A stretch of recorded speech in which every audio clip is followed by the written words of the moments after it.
Oi, gente, meu nome é Amanda. Meu nome é Eduarda. E meu nome é Osvaldo. E nós somos alunos do curso de Engenharia Sanitária e Ambiental da UFSC. Estamos cursando a disciplina de Hidrologia com o professor Pedro Chaff.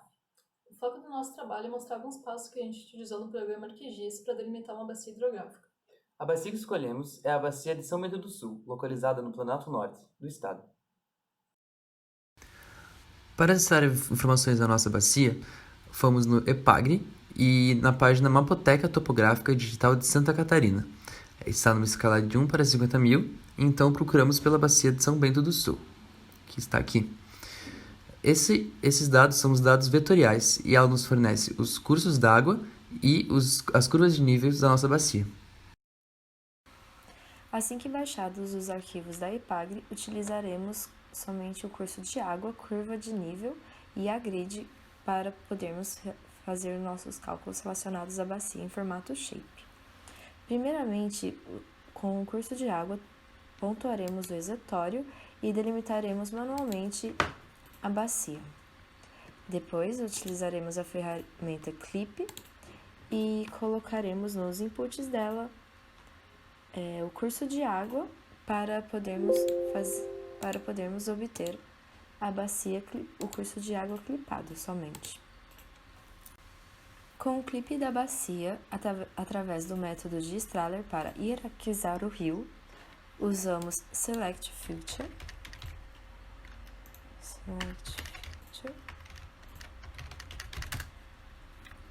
e através desse método começamos a ordenar os rios, começando pelos de ordem 1, depois os de ordem 2, os de ordem 3 e os de ordem 4. E por fim os de ordem 5. E então, para ter certeza de que todos os rios de mesma ordem estão na mesma linha, podemos usar a ferramenta Merge do editor para unir e assim não atrapalhar nossos cálculos futuros.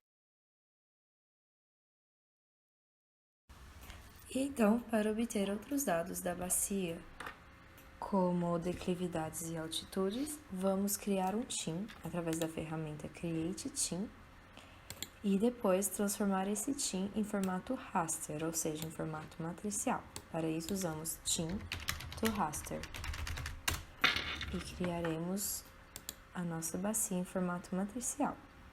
Depois clipamos e obteremos a superfície da bacia, já que tínhamos o clipe antes.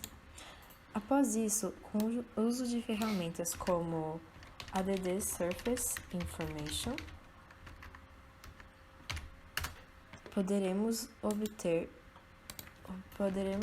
dados da bacia que iremos necessitar.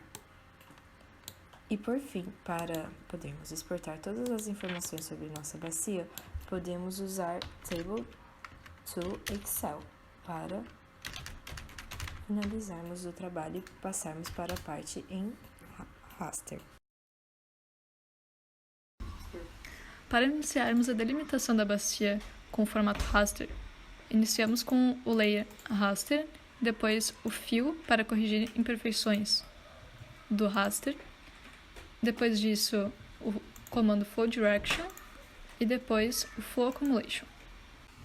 Todos esses comandos foram feitos na Toolbox, System Toolbox, Spatial Analysis Tools e em Hydrology. Em seguida, com a ferramenta com input de Flow Accumulation e valor de célula maior de 100, nós podemos definir os fios da nossa bacia. Com eles, podemos definir um novo exutório também, e também pela ferramenta Watershed, podemos definir a bacia que estamos estudando com esses fios. A partir dela, podemos também pegar o com anteriormente criado e utilizarmos a ferramenta Clip nele para ficarmos só com os fios que estamos estudando. Em seguida, utilizamos então o comando Extract by Mask para então delimitarmos o fio só para a nossa bacia. Depois utilizamos o String Order com o fio no input também, para colocarmos então nossos rios de acordo com a ordem que eles pertencem. Depois desse comando, fazemos também o string to features, para então conseguirmos separar cada um deles. Depois, através da barra de edição, conseguimos unir cada rio de mesma ordem para depois termos informações separadas sobre todos. Utilizando a ferramenta Add Surface Information, colocamos todos os rios classificados como input e depois, como output, pegamos todas as informações que necessitarmos e depois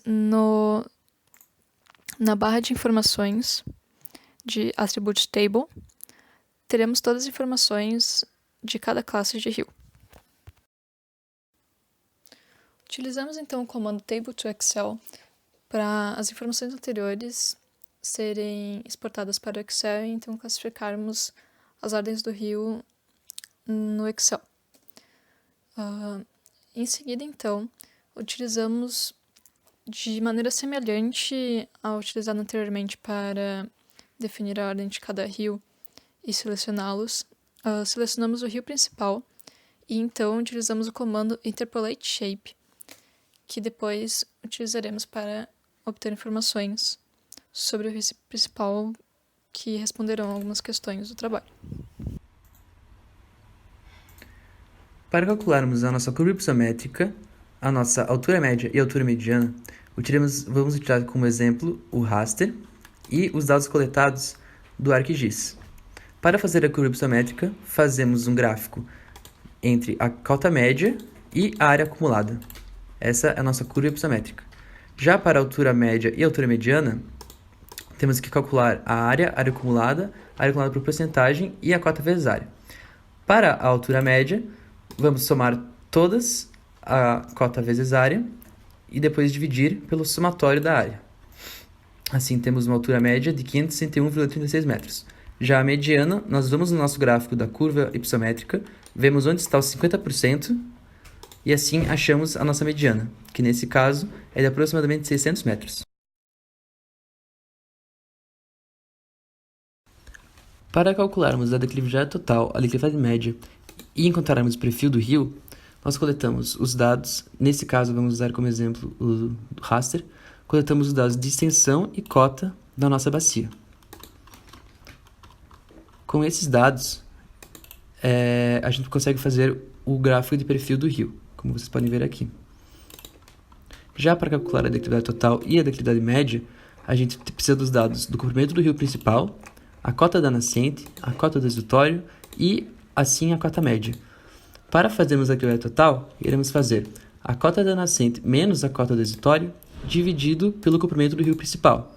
E para a declividade média, iremos fazer a cota média menos a cota do exutório dividido pelo comprimento do rio principal.